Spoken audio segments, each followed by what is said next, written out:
Hello students, नमस्कार, आदाब, अस्सलाम वालेकुम। मैं हूं आपके साथ वसीम और आप देख रहे हैं हमारा यूट्यूब चैनल जिसका नाम है ओनली फॉर कैरियर। और मैंने लास्ट टाइम आपको डस्ट ऑफ स्नो एक चैप्टर पढ़ाया था, उसके राइटर थे रॉबर्ट फ्रॉस्ट, और उन्हीं की दूसरी पोएम है जिसका नाम है फायर एंड आइस। फायर का मतलब जनरली आग होता है और आइस आप समझ सकते हैं बर्फ़ है, बर्फ़ का टुकड़ा हो सकता है, बर्फ़ हो सकता है। लेकिन यहाँ पर फायर का मतलब है डिज़ायर यानी इच्छा, और आइस का मतलब है हेट यानी नफ़रत करना। तो यहाँ पर राइटर देखिए, मैं आपको जनरली थोड़ा सा ब्रीफिंग कर देता हूँ। राइटर यहाँ पर कह रहा है कि ज़िंदगी के अंदर सबसे इम्पॉर्टेंट दो ही चीज़ें होती हैं, या तो आदमी के पास डिज़ायर होती है और इच्छा होती है, और इन दोनों में काफ़ी कंट्रोवर्सी है, दोनों एक साथ नहीं चलते हैं। डिज़ायर जो है वो जो हेट या नफ़रत जो है वो उसको पसंद नहीं करती है, लेकिन हेट जो है वो डिज़ायर को पसंद नहीं करती है, लेकिन दोनों एक दूसरे के बगैर नहीं रहते हैं। यहीं पर यहाँ पर इन पोएम के अंदर, इस पोएम के अंदर रॉबर्ट फ्रॉस्ट कुछ एक्सप्लेनेशन इस तरह से दे रहे हैं। देखिए इसमें मैंने हर 4 लाइन के बाद एक्सप्लेनेशन दिया है, और उसके बाद मैं आपको क्वेश्चन आंसर का वीडियो दूंगा। आप बहुत ज़िम्मेदारी से इसको पढ़िएगा। चलिए शुरू करते हैं। और शुरू करने से पहले मैं आपको एक चीज़ और बता दूं। ये देखिए, इसके हर लाइन के आगे मैंने ए लिखा हुआ है, फिर बी लिखा है, फिर ए लिखा है, फिर बी लिखा है। लेकिन आप इसमें देखिए, जो आपके सामने जो खुला हुआ है, मेरा प्रिंट जो खुला हुआ है, इसमें मैंने ए बी ए करके दिया हुआ है। तो ए यहाँ पर थोड़ा गलत हो गया, यहाँ पर बी होगा।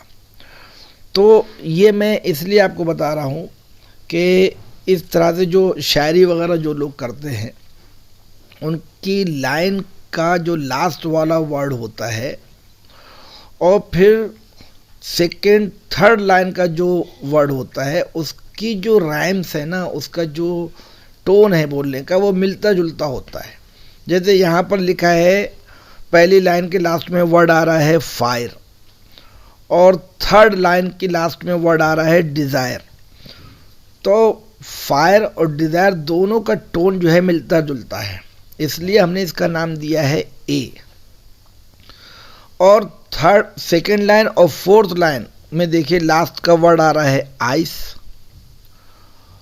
और लास्ट वाला जो वर्ड आ रहा है वो आ रहा है फायर, आइस और फायर, सेकेंड और fourth.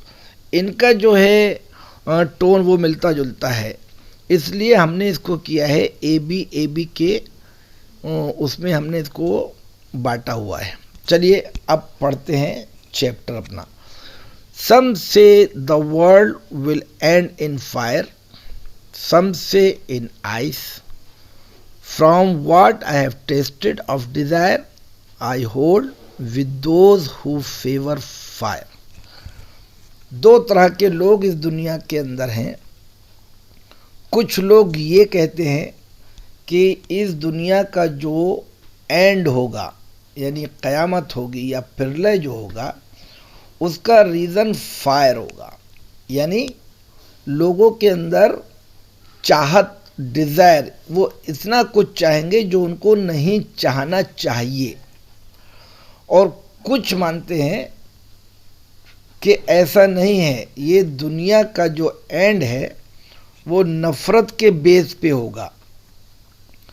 Next line, from what I have tasted of desire I hold with those who favour fire.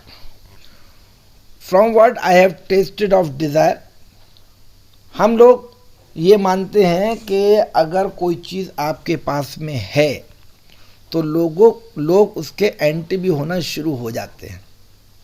किसी भी तरह की कोई चीज़ आपके पास अगर अच्छी है तो उसके लोग एंटी भी होते हैं। तो यहाँ पर कह रहे हैं कि डिज़ायर जो है, इच्छा जो है, अगर वो हमारे पास आ जाती है तो आदमी के अंदर एक चाहत बढ़ जाती है, क्यों ना हम इसको एक्सटेंड करें और बढ़ाएं इसको, और आदमी कोशिश करता है, लेकिन लोग उस पर नज़र रखते हैं, उसके एंटी रहते हैं। आई hold with those who favour fire, और हमने ऐसे ऐसे लोग भी देखे हैं जो प्रेफरेंस देते हैं आइस को, हेड को, फायर को। वो ये कहते हैं कि दुनिया जो है एंड इसी ही चीज़ पे होगी कि लोगों में नफ़रत ज़्यादा पैदा होगी, मोहब्बत की कमी होगी और दुनिया का एंड हो जाएगा। अब यहाँ पर मैंने कुछ वर्ड दिए हैं। एक डिज़ायर वर्ड दिया है, डिज़ायर यानी फायर का दूसरा नाम डिज़ायर है। यहाँ पर a strong feeling of wanting to have something और विशिंग और फॉर समथिंग टू हैपन, बहुत ही मजबूत इरादों के साथ में अगर किसी की कोई तमन्ना होती है उसको डिज़ायर कह सकते हैं। और फेवर का मतलब सपोर्ट करना। और यहाँ पर देखिए एक्सप्लेनेशन दिया है, बहुत ही सिंपल एक्सप्लेनेशन दिया है। हालांकि मैंने आपको समझा दिया है, लेकिन तब भी मैं आपको इसको एक बार समझाने की कोशिश करता हूँ। The poem expresses the profound idea that the world would end in either of two ways, either by ice or fire. इस दुनिया के एंड के सिर्फ दो में से एक ही रीज़न होगा, या वो फायर होगी और या वो आइस होगी, यानी या तो नफ़रत होगी और या चाहत होगी। One group is of the opinion that somebody the earth's core will get so heated up that it would lead to fire destroying the earth's surface. कुछ लोगों के अंदर इतनी नफ़रत पैदा हो जाएगी, इतनी नफ़रत पैदा हो जाएगी, यानी कि फायर पैदा हो जाएगी कि दुनिया का एक कोना तकरीबन ख़त्म हो जाएगा, यानी कि दुनिया खात्मे की तरफ चली जाएगी। और ऑन द अदर हैंड, और दूसरी तरफ कहता है राइटर कि the second group says that if temperature goes down to an extent that makes life on earth impossible, it would have the some catastrophic effect. और एक पोजीशन ऐसी आ जाएगी कि लोग एक दूसरे को पहचानेंगे नहीं, एक दूसरे से बहुत ही नफ़रत करना शुरू कर देंगे। तो यहाँ पर एक तरह से मोहब्बत का बहुत ही अभाव, बहुत कमी हो जाएगी, तो दुनिया का एंड होने वाला होगा। The poet then compares fire and ice with the destructive features of human emotions. Fire और आइस दोनों का जो कंपेयर कर रहा है, उसके बारे में ये बता रहा है कि जो लोगों के इमोशंस हैं, जो चाहत है, वो बिल्कुल ख़त्म होती चली जाएगी और दुनिया दो ही पार्ट में बढ़ जाएगी, या तो चाहेगी या नफ़रत करेगी, यानी डिज़ायर एंड हेट्रेड में बदल जाएगी। ही सेज, आगे कहते हैं, that from what he is aware about fairy desires, he would favor the ones who say that it would be the fire. और लोग उसका कहीं कहीं पर फेवर भी करेंगे कि भाई ये जो फायर पोजीशन है ये ठीक है। क्यों? by saying so, ऐसा क्यों कहना चाहिए? he brings about the idea that human being let their emotions rule them and the consequence of unmonitored longing is chaos. वो कंसीडर करेंगे कि फायर और फायर एंड आइस में जो कंपेयर अगर वो करेंगे तो वो यही चीज़ कहेंगे कि या तो फायर आगे बढ़ेगा या आइस आगे बढ़ेगा, और दोनों ही ज़िंदगी के लिए ख़तरनाक है। आगे कहते हैं, but if it had to perish, perish का मतलब दिया है मरना, डाई और एंड, यानी ख़त्म हो जाना या एंड हो जाना है, twice. If but if it had to perish twice, I think I know enough of hate to say that for destruction ice is also great and would suffice. देखिए यहाँ पर कह रहे हैं कि अगर आदमी मरता है तो एक होता है नेचुरल मौत, होता है कि आदमी को मौत आ गई, लेकिन यहाँ पर जो कंट्रोवर्सी है वो ही दो ही चीज़ की है, फायर एंड आइस। ये दोनों चीज़ों की वजह से राइटर कहता है दुनिया ख़त्म होगी। अगर आदमी का एंड होता है, और मैं समझता हूँ जो एंड अगर उसका हेड की वजह से होता है तो ज़िंदगी में वो 2 बार मरता है। To say that for destructive ice is also great. और दूसरा कंपेयर कर रहा है, देखिए कंपेयर करते हैं कि आपको मौत किस तरह की चाहिए, कि फायर वाली चाहिए या आइस वाली चाहिए। तो शायद आदमी ये कह देगा कि आदमी फायर से तो बच सकता है, यहाँ पर डिज़ायर से बच सकता है, लेकिन हेड जो है आइस से नहीं बच सकता। तो वही राइटर यहाँ पर कह रहा है कि आदमी को ये कंपेयर करना पड़ता है कि उसको किस तरह की ज़िंदगी चाहिए। तो वो ये कहता है कि मुझे कुछ मिले या ना मिले, मुझे कम से कम ऐसा हो कि मैं ज़िंदगी जी सकूँ, इसलिए ice is better than the fire. आगे देखिए यहाँ पर सफ़ी डिफ़िकल्ट वर्ड दिए हैं, एनाफोरिया। देखिए ये वर्ड इसलिए दिए हैं कि आपके पास देखिए पोइम जो खुली हुई है ना, इसमें डिफ़िकल्ट वर्ड का पहले मतलब बता दूं। एनाफोरिया, एनाफोरा का मतलब होता है if words use again and again. अगर कोई वर्ड बार बार यूज़ हो रहा है उसको एनाफोरा कहते हैं। और इंजॉयमेंट का मतलब होता है when a sentence is being used in more lines without any punctuation. अगर कोई सेंटेंस कई लाइन में यूज़ हो रहा है और बिना पंक्चुएशन को यूज़ हो रहा है तो इंजॉयमेंट।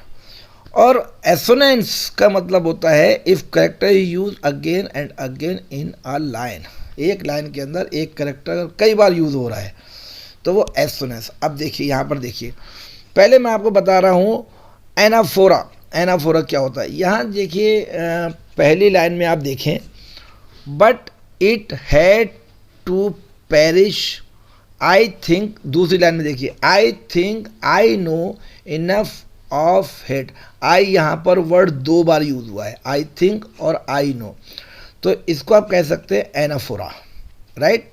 और दूसरा इंजॉयमेंट जो है, इंजॉयमेंट का मतलब कि अगर एक सेंटेंस है और बिना किसी पंक्चुएशन के अगर कई लाइन में आ रहा है तो उसको हम इंजॉयमेंट कहते हैं। जैसे आप थर्ड लाइन देखिए, third line, to say that for destruction ice is also great and would suffice.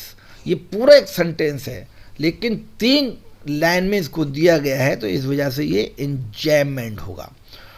और एसोनेंस जो होता है कि अगर एक ही करेक्टर बार बार यूज होता है तो उसको हम कहते हैं एसोनेंस। जैसे यहाँ देखिए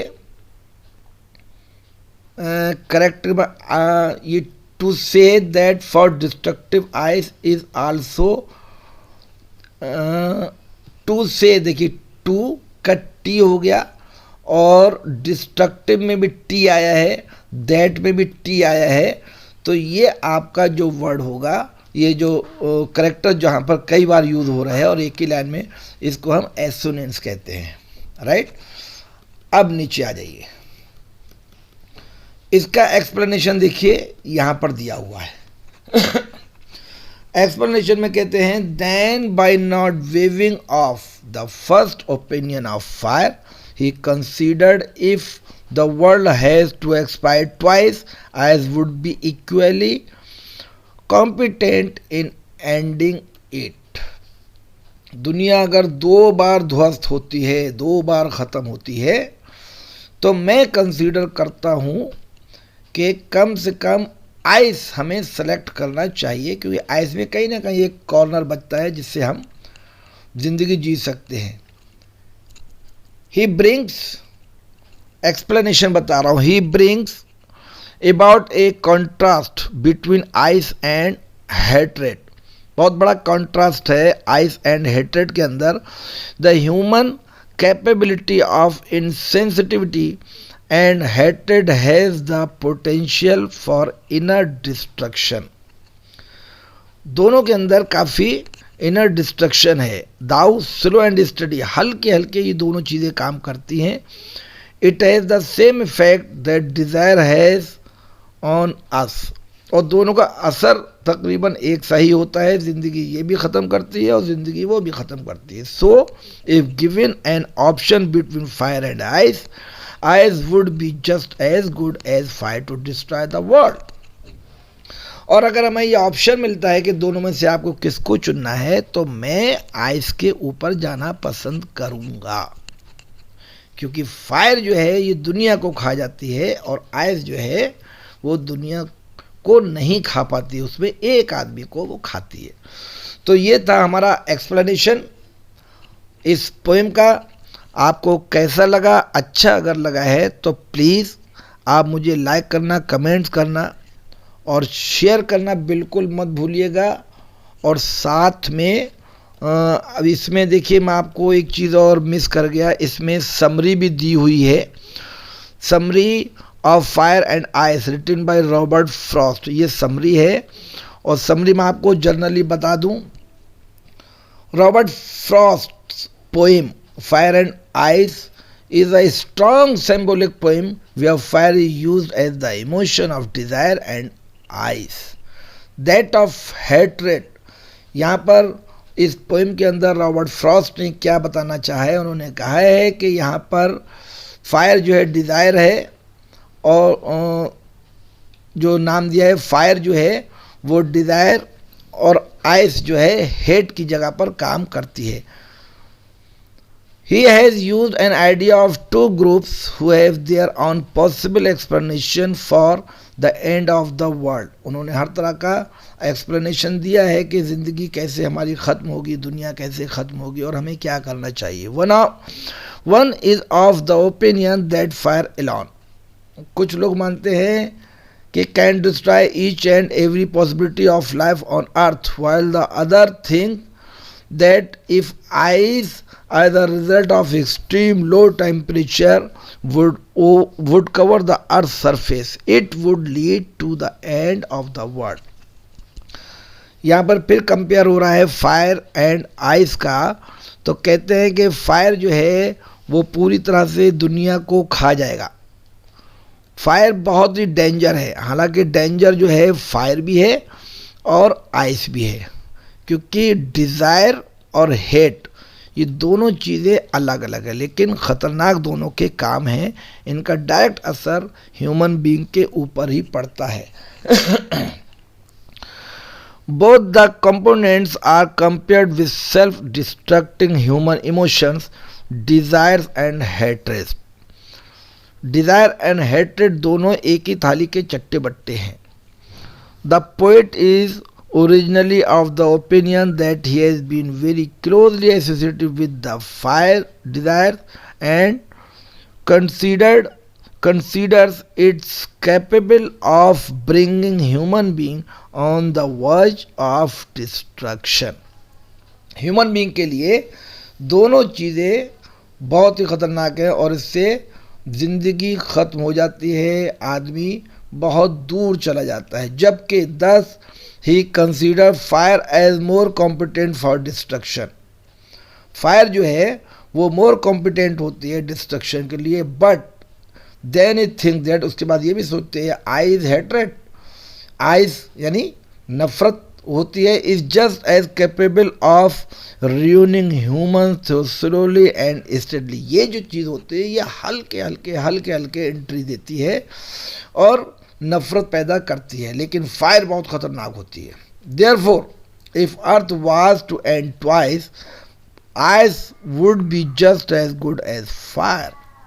अगर दुनिया ख़त्म होती है और चूज़ करना हमें पड़े कि इनमें से कौन सी चीज़ ज़्यादा ख़तरनाक है और कौन सी चीज़ कम है, तो शायद मैं ये बोलूँगा जो मैं प्रीफर करूँगा कि ice would be just as good as fire. Ice जो है हमारे लिए ज़्यादा खतरनाक नहीं होगी। If fire would lead to rapid destruction, ice would lead to silent damage, right. Similarly if fire is pure passion, ice is pure reason. जो हमारा पैशन है वो फायर से निकल कर आएगा और रीज़न जो है वो आइज से निकल के आएगा। The poem very satisfactorily, the poem very artistically underpin the philosophy that we let our emotions rule us, and if don't control them, they will surely bring us all alone on verge of chaos। कहते हैं कि अगर दोनों चीज़ों में controversy पैदा हो जाती है तो घूम फिर के दुनिया के आदमियों के ऊपर ही असर आता है, और जिसके ऊपर हमें भरपूर कंट्रोल करना चाहिए, अदरवाइज हम लोग पूरी तरह से बर्बाद हो जाएंगे। तो ये था हमारा चैप्टर जिसका नाम था फायर एंड आइस। इसको राइटर ने बहुत अच्छी तरह से निभाया है और मैं आपको बहुत ही जल्दी इसके क्वेश्चन आंसर दूंगा। आपको कैसा लगा ये चैप्टर? आपको मज़ा आया होगा, मुझे पूरा भरोसा है। लेकिन जो मैं अगला आपको चैप्टर देने जा रहा हूँ उसमें इसके क्वेश्चंस आंसर्स केवल होंगे, राइट। तो आप तैयार रहिए मेरे अगले चैप्टर को, अगले क्वेश्चन आंसर को सुनने के लिए, समझने के लिए। इसी के साथ दीजिए वसीम को इजाज़त। Thank you so much.